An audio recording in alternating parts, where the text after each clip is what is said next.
Hey, are you unsure what you're doing when you're building links? Are you unsure why all of the numbers seem super random and there's 80 different metrics that you just can't keep track of? Normal guys do wonder that.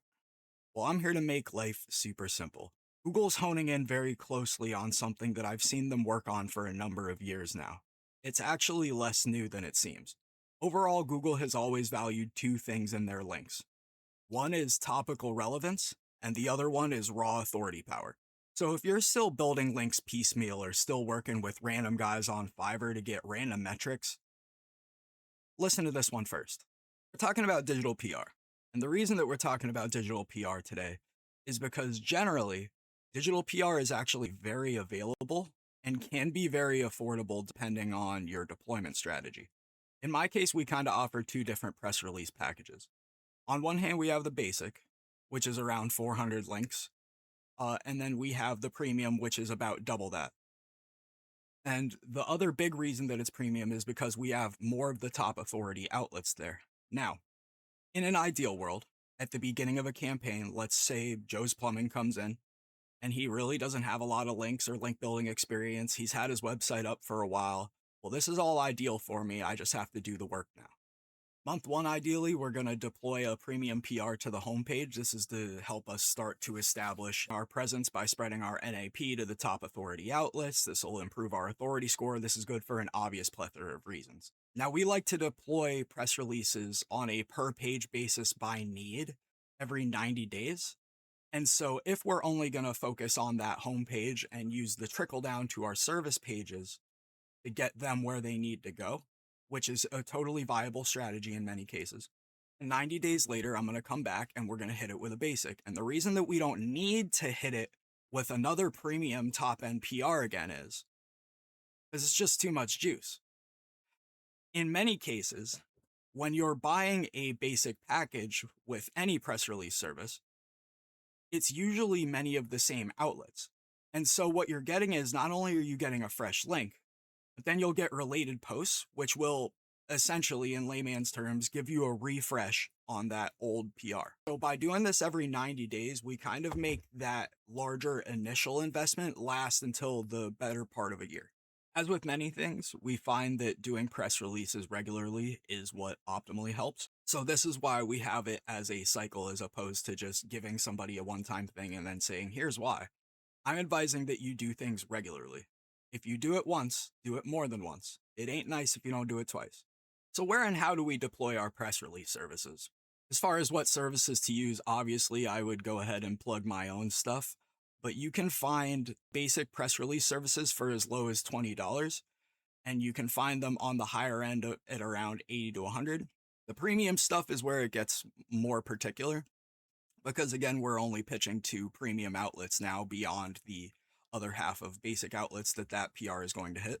And so this stuff starts around 250 and starts to work its way up to, I mean, I've seen guys look for 800.